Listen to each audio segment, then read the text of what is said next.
Ang dalawa dito. Mag-i-intro muna tayo. Ako. Okay. Hi!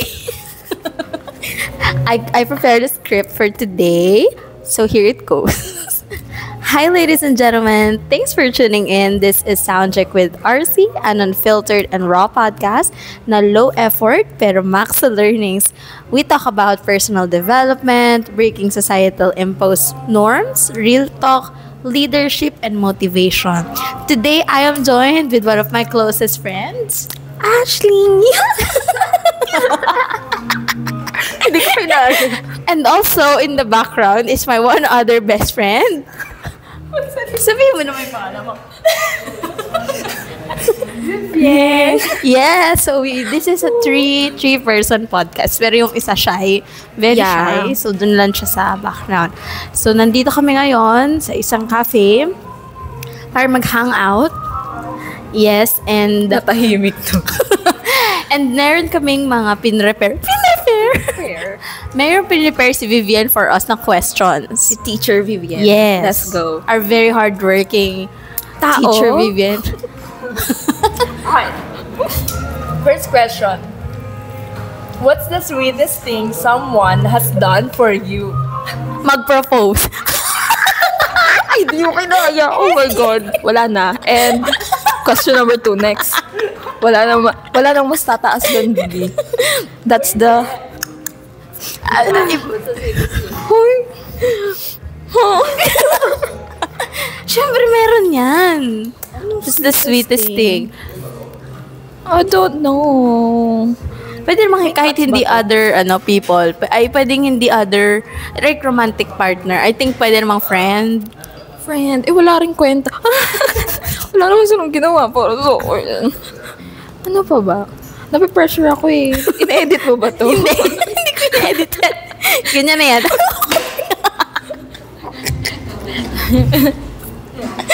Okay.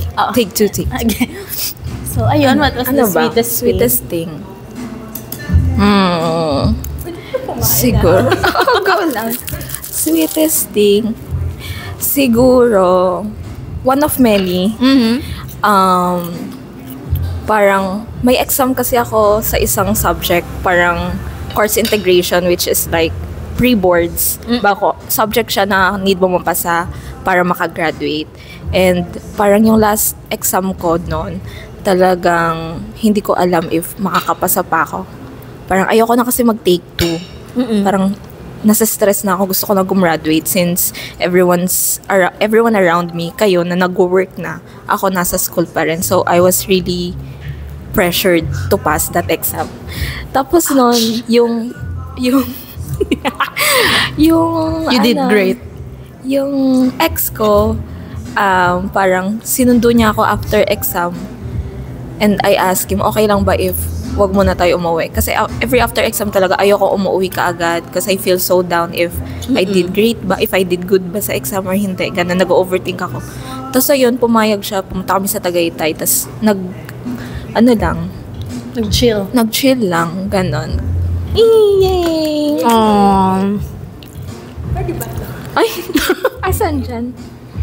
What part or do you most 13? Can you describe your first kiss? Ano lang? Can you describe your first kiss? Ano lang? Hindi ko alam yung tamang term. Parang tek lang. Ano lang? Can you describe nga? It was nice. It was nice. Tapos, parang teenage like yung feeling naman nga. Butterflies in the stomach. Tapos it leaves you parang dumbfounded na parang, did that just happen? Really? May ganun. Vivian? Thing. Tinan mo ito, mga pinagpapatanong sa atin. Bakit sa amin dalawa lang? Dapat ikaw din ang daya. Ay, ako din. Kakainis. First kiss, hindi siya yung hindi siya mala fairy tale scenario na scene. Parang, nandun yung kilig, pero it happened suddenly lang. Like, oh no, ganun. Pero syempre, hindi ko naman ni-regret na hindi siya fairy tale scene in my mind. Ganun. It was special at that time.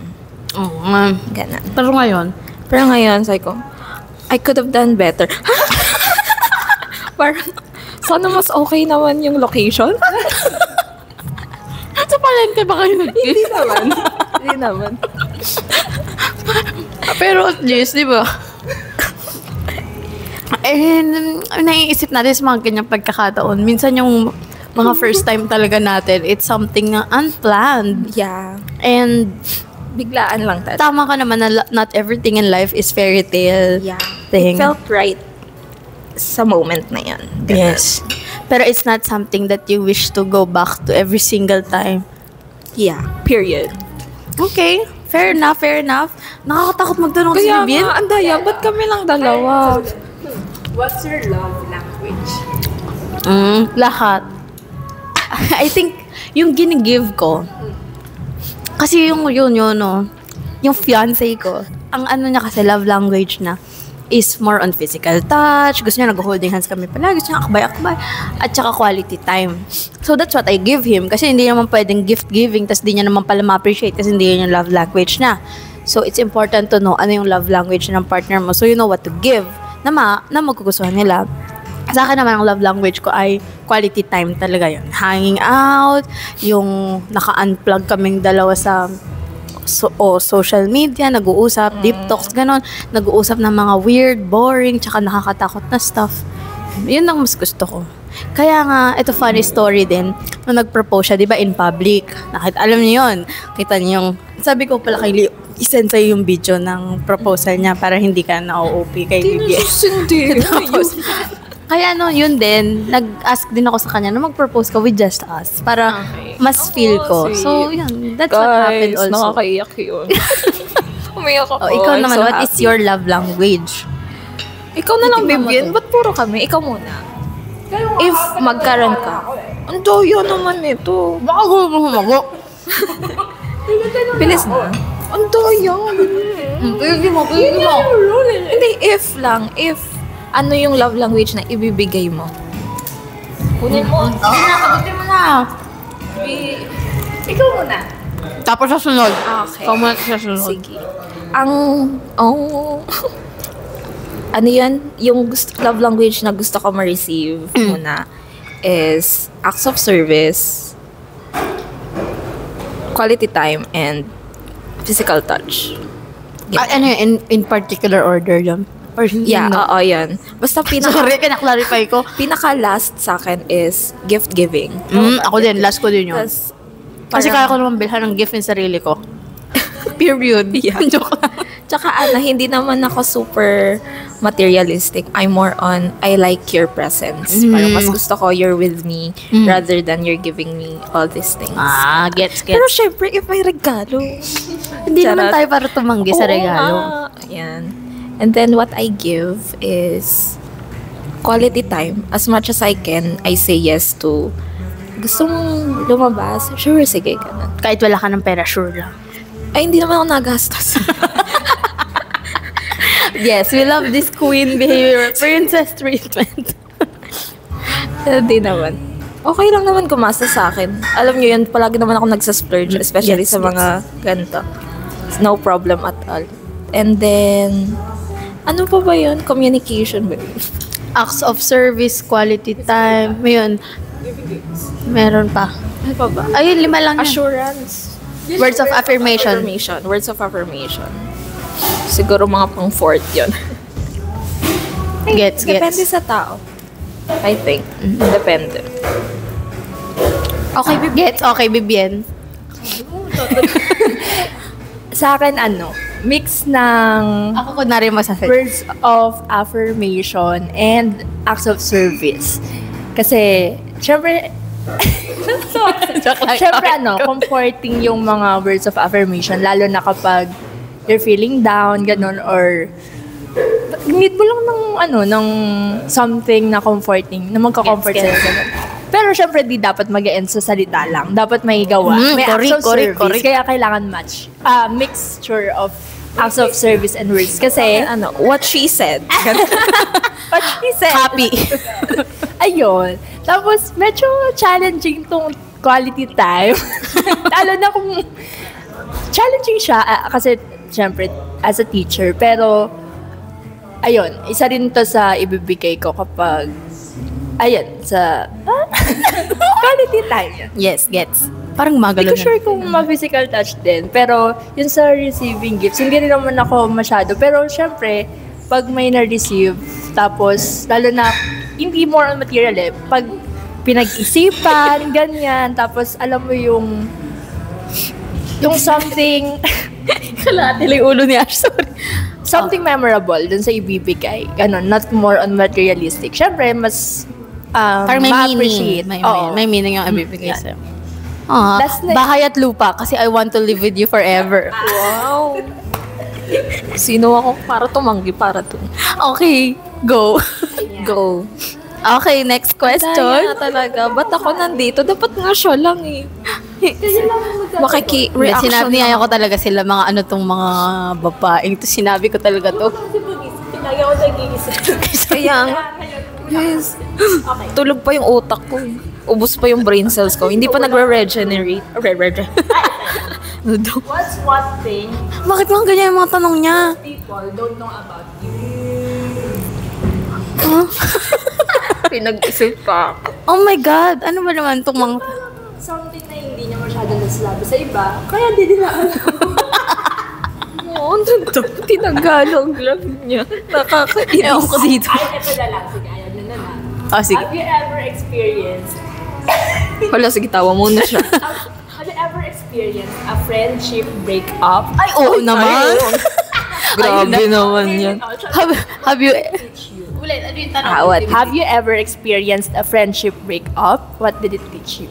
It taught me that people really change and it is deliberate. So, if gusto ng friend mo mag-cheat, that's on her. And if gusto talaga ng, alam mo yun, if gusto mo ng, if kayong dalawa ng friend mo ay nagpa-fall apart, kung may care talaga siya sa'yo, he or she will communicate to you. Kasi special ka. Ayun yung paniniwala ko na kung sa tingin mo special ako sa'yo, then you let me know that I'm special. And I will do the same to you. So if kunwari kay Ash nagkagalit ako kasi ganito siya, I tell her. And ganun din yung in-expect ko sa kanya. You tell me. So we can work on this friendship together. Kasi like a romantic relationship, it takes two to tango, di ba? So yeah, and masakit talaga yung friendship breakup. Pero minsan at the end of the day kasi, if you guys are growing apart na you have to let it go. Hindi mo na pwedeng pilitan. So yes, many times yung friendship Ulit. Just ka. Joke lang. In line with that, ano? in relation to this. In retrospect, charot, joke lang. Wala na ako maisip kasi. Doon kasi sa mga naranasan natin before, parang naisip ko lang from all of that is that it's normal to cut off ties. It's normal to grow apart sa mga taong wala naman na talagang connection. And that, alam niyo yun, parang pinipilit Masarap nyo na lang. Gets pinipilit. Yeah. There are friends naman kasi na low maintenance friends. Ay. Ano yun? Yes, correct. Some of those friends before naman kasi I treat them na kapag nag-chat sila, nagre-reply naman ako, pero it's not like how it used to be kasi. So it's not, I can't say na we're friends still. Parang yeah, I don't know. Parang yan lang yung sa akin. It's normal and you don't have to feel guilty about it. Yes. Parang from all those experience, you grow naman and you don't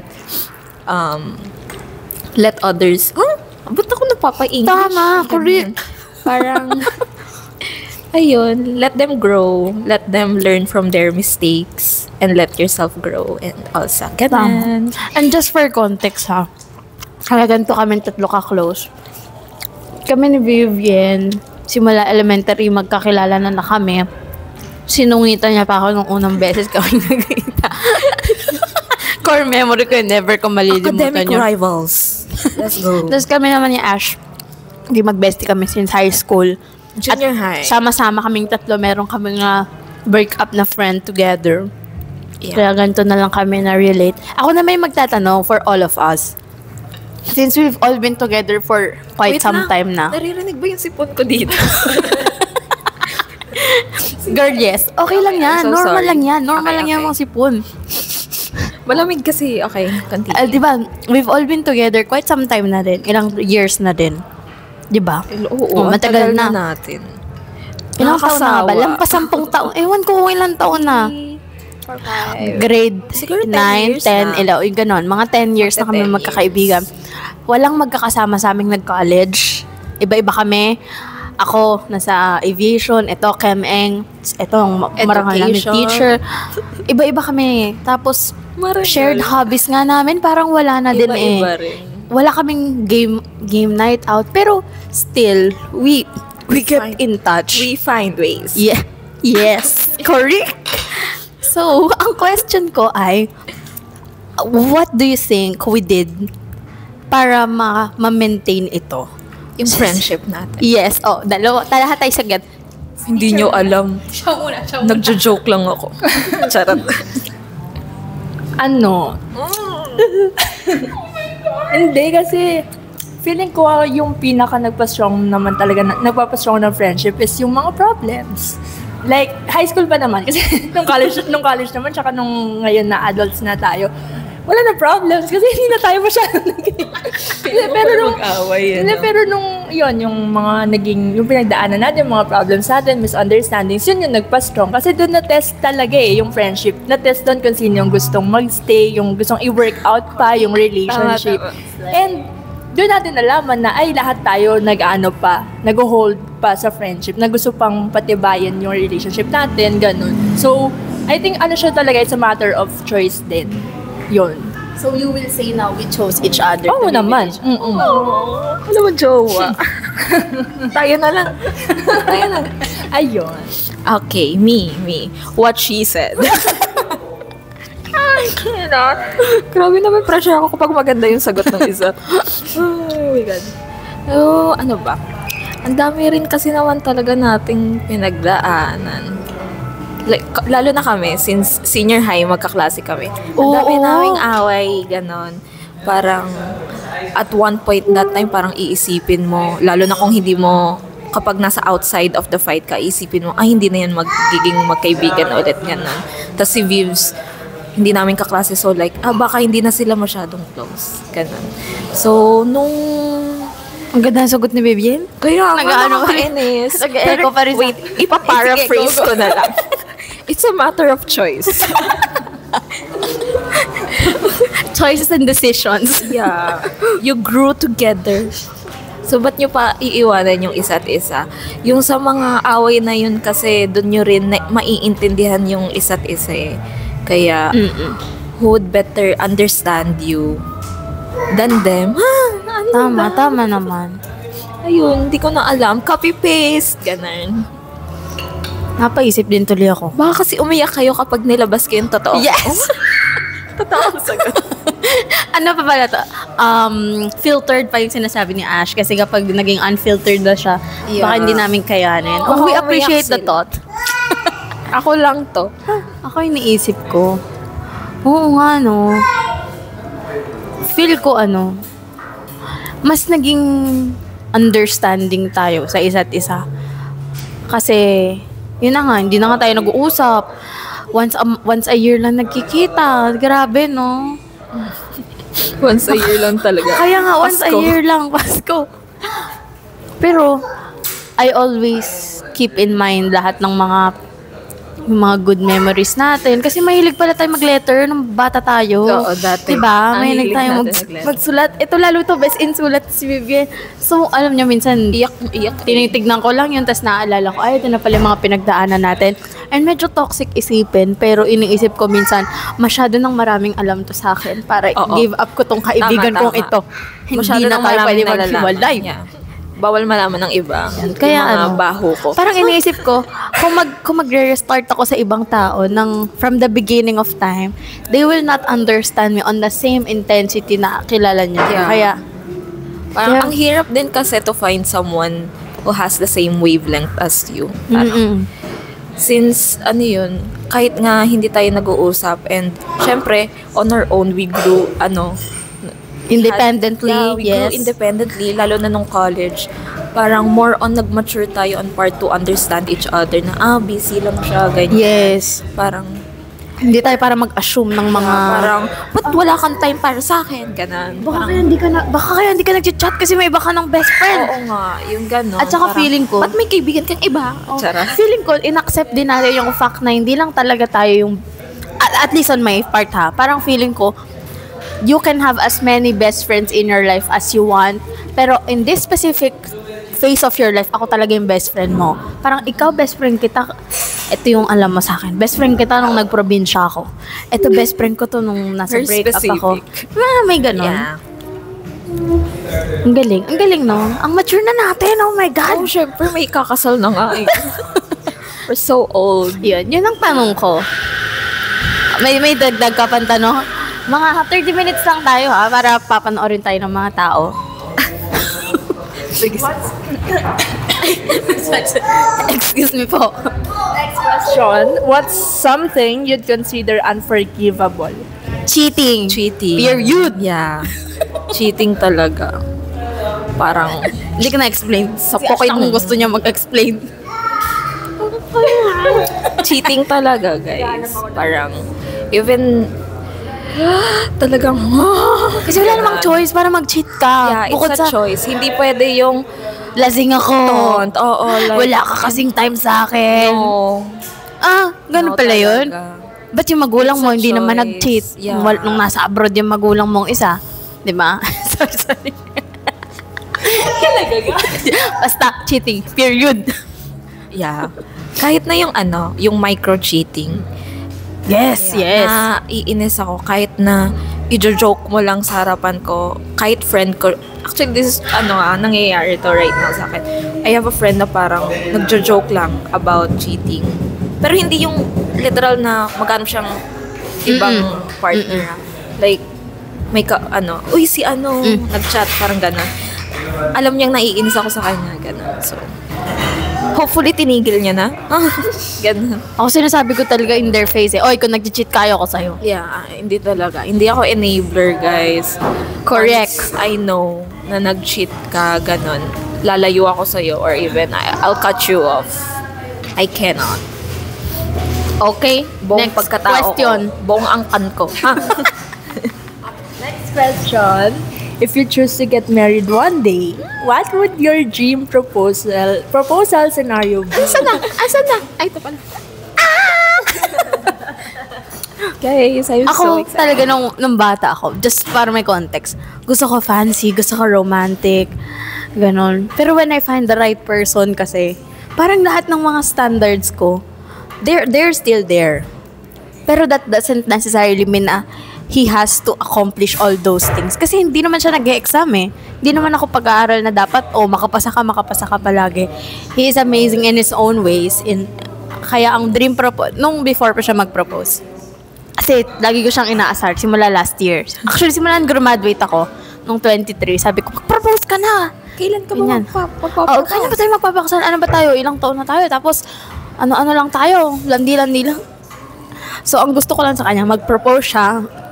Period. Walang dream scenario. Basta pag-propose ka. So, ayun. Pero nung ngayon nung tumanda na, ang gusto ko lang talaga, intimate proposal. Gusto ko yung sabihin mo sa akin kung ba't mo akong gusto pakasalan. Mag-propose ka, yun. Masaya. And that's what I got. That's what she got, guys. Look at the ring. Again. My God, I'm so happy for that. Si Bibi naman. Ikaw din. Dream proposal. Bibi. Hindi mo alam. Tinanong mo kami, hindi mo alam. Dream proposal. Hindi ko pa siya masyadong iniisip like in detail. Gets. But I know na ayoko nang in public. Kunwari sa Ayoko nang maraming tao. Gusto ko like either kami lang dalawa or with important family. people. Yeah. Ganun lang. And then, ayun, hindi naman super grand setup. But,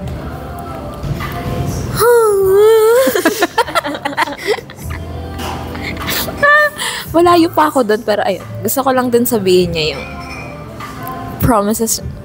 Charot. Gets naman. Gets mo? Yung parang Naintindihan ko. Charis. Hay nako, baby. Ang Okay, daya. next question. Next question. Ang hirap ng mga question niya, pang board exam. Grabe na ang teacher. Ang daming tanong. Next question. Who do you wish you could reconnect with? Ew.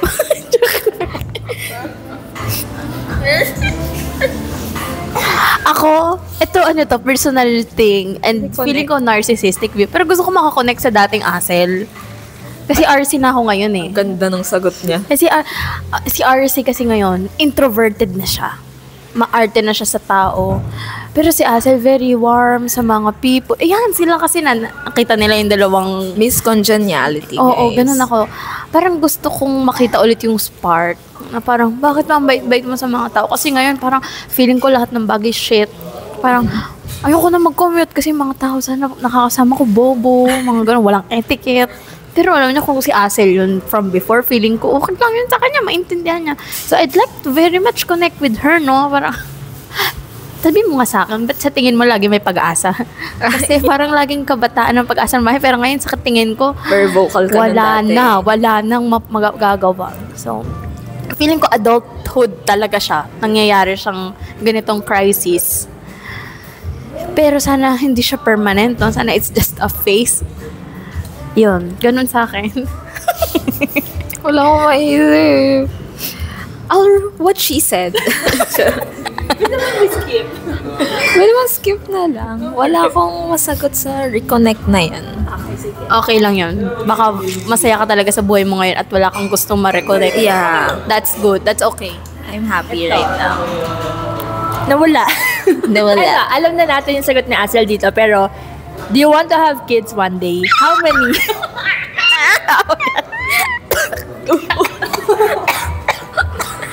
Nasumid. Okay lang yan. Ako wala talaga. Kids of my own, I'm too scared for that.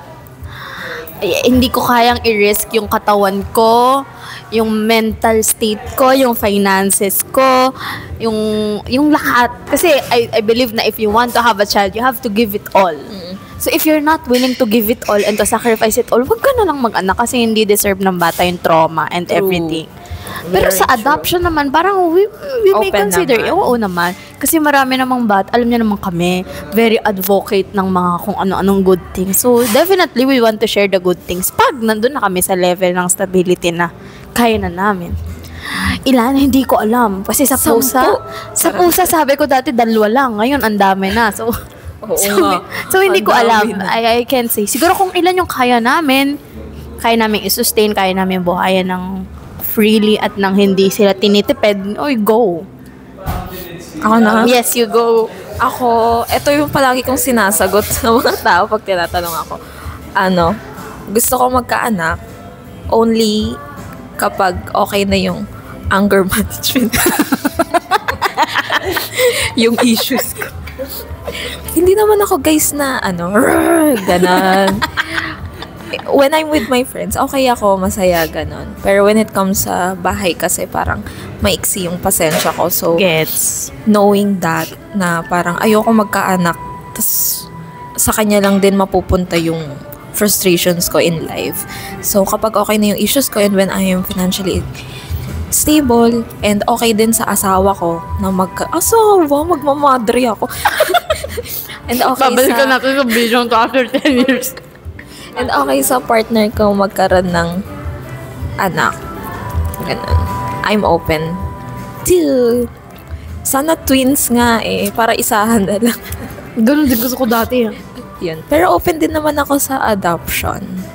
But gusto ko to... Maximum na yan, guys. Maximum. Naisip mo. Si Bian, 4 gusto eh. Do you want to have kids one day?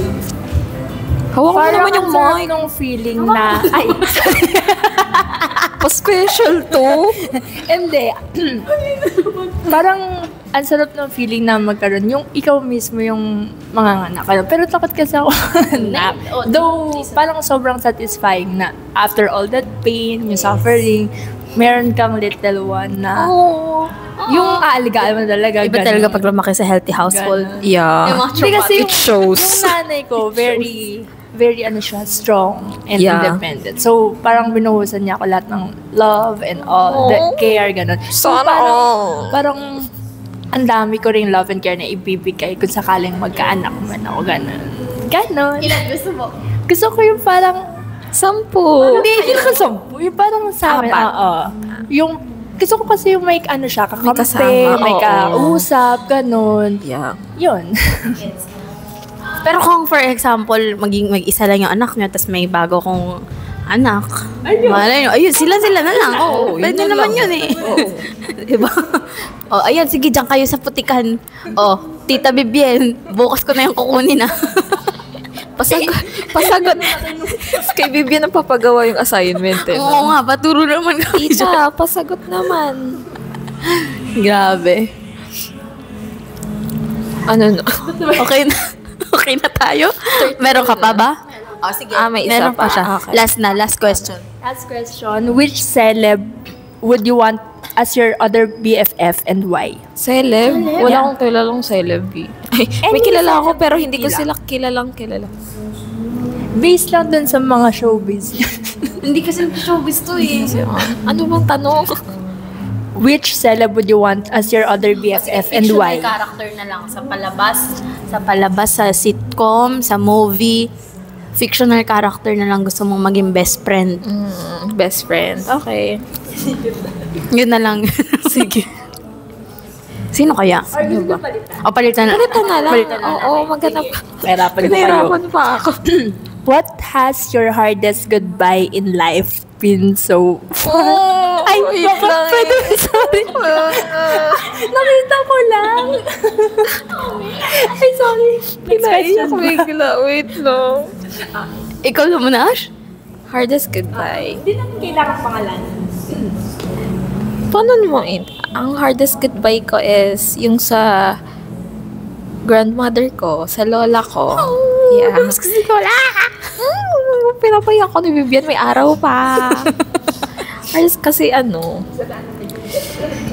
kasi nung di ba may sakit siya, tas ang tagal nun na nagkasakit siya, parang from senior high to college, parang pasakit-sakit si lola. And then, dahil doon sa pag-aalaga sa kanya, naging close kami, ganon. Kapag bababa ko from room, sala ka agad nandun siya. Tapos kwentuhan kami, asaran. So, nung nawala siya, talagang, doon din ako, sinabi ko sa inyo, doon ako nagkaroon ng rocky relationship with God. Parang ganon. Kaya, yun yung naiiyak ako. God, hotdog. Yeah. Kaya, ayun. Hi, Lola. Engineer na ako. Ayun na, hindi pa ako nakakapunta ulit kay Loli. Pero yeah. Gusto mo punta tayo ngayon? Sa Binyan, Forest Lake. O, pwede naman. Ganyan. Si Bibi hindi niya alam yun. Malayo. Sayang, wala yung mic kay Bibian. Go, ikaw na. Ako yung cut ko na PWD. Kasi, yung may ano ba yun? oo, yung bulag tapos, small lang siya, parang di na siya lumaki. Kasi, sa lahat ng cuts namin, kasi, okay, parang na-immune naman ako sa mga nawawalang pets namin. Kasi yung pusang kasi yun, biglaan talaga, like, okay pa siya nung umaga, tapos nung gabi, nangisay na, namatay na. May pasok pa ako kinabukasan. Hindi ako nakapag-grieve ng maayos. As in, Ang hirap mag-function. ilang sunod-sunod na araw akong parang blanco, ganun. To the point na pati sa school, yung randomly, hindi ko talaga in-expect na mangyayari sa akin ever. As an emotionally intelligent, self-proclaimed person. Period. Alam mo yung nasa CR ako, umiilang sa maya umiyak na ako. Doon ko lang talaga na-experience yun. Yun, siguro factor, hindi ako ready. Sobrang napamahal na ako dun. Ang dami ko ng plans para sa amin together, tapos nawala siya. Pero feeling ko, as the emotionally intelligent person that I am, syempre iniisip ko na baka may reason, baka may bigger thing na parating, kaya ganon. Sa yun, talagang tinatak ko sa isip ko. Kaya sa akin kinuha si charcoal noon kasi nga papasa ako sa exam. mapopromote ako, which nangyari naman. Pero sabi ko, is it really necessary to sacrifice ganun for like a bigger thing? Wala lang yun, sad. At least wala na siyang pain. Yes. Hindi ko nga alam eh. Ang ano talaga nun, ang ano. Siya yung hirap maglakad, Oo, diba? siya yung naglalakad tapos nagayawang. Yan. Sorry. Tapos kapag aakyat siya sa'yo, lagi may kuko kasi hindi niya makontrol. Ay, charcoal. Ano na to? Paano na to? Paano na natin i-end tong podcast na to? Oo, ikaw pa. Sali ka. Kami lang malungkot. Hardest goodbye? Ano? Siguro yung sa puppy. Ay, dog pala. Dog. Every time kasi na kasi nung sa Jaka pa, naman eh, 'di ba outside naman yung mga dogs. Pero nung lumipat kami, parang literal na as in kasama namin sila kahit sa loob ng bahay. So, parang mas napalapit. At saka ako talaga yung pumipili nung bawat dogs na, I mean yung isang dog dun sa maraming dogs namin. So, every time na nawawala yung dog na ako yung pumipili kasi yun yung lagi nawawala. Sobrang sakit sa feeling. Hindi ko alam na ganun kasakit. Kasi others might think na dogs lang yan, aso lang yan, but sobrang OA naman ganyan. Pero para sa mga dog lovers talaga, as in for mommies, talagang iba yung pain. Yes. Naiyak ako dun sa yung kay Bianca. PBB. Yung parang late niya lang nalaman. Ang rude. Feeling ko ang rude ni Kuya. Mababash ako dito. Pero parang ang rude naman ni Kuya. Kasi parang last na yun eh. Sana pinaano niya man lang. Oo, nag-aagaw buhay na eh. Buhay na yun eh. Kasi, my gosh. Hindi ko alam kung ano yung mas masakit. Yung makita mo na nahirapan yung dog. O nakita mong patay na. Or hindi mo naabutan. So yun, parang sakit. As in, sobrang sakit talaga. Sobrang sakit niya. Hindi mo ma-imagine yung, ma-explain na maayos yung pain kapag may nawawalang aso na inaalagaan mo talaga. Ganun. I can relate, guys. Hindi I can relate. Parang the thought lang kasi na may sakit yung aso ko. Kunwari may symptom siya na wala, sad siya, ganun. Parang nag-overthink na ako. Nag-iisip na ako, hala, bakit tumalungkot, ganyan. Nasa sad na talaga ako. Kaya, if you're a dog lover, you'll know the feeling talaga. Yes. And not just dogs kasi itong dalawa to. Pet. Yes. Cat lover. Malay mo, fish lover din. Hindi natin inaano yun. Sorry. Animals in general. I won't invalidate your feelings. Yes. Ayun. Hi, guys. And that's it for... Tama ba? Pwede na ba ako? Pwede ka na mag-outro, Ash. Wala akong outro. Ikaw na mag-outro. From mellow topic, biglang, hello! Goodbye, guys. That's it for the video. Charot. Go na. Oh, yes. Correct. What she said. So that's it for today, guys. Mahulog na ulit yan. Thank you so much for watching. And thank you also to my friend, Ashley and Vivian. Ganun ka, Vivian. Ganun ka lang sa camera. Yan, ganyan ka. Okay, so yeah, thank you so much. And we hope to see you guys in the next video. Bye-bye! Oh. Wow.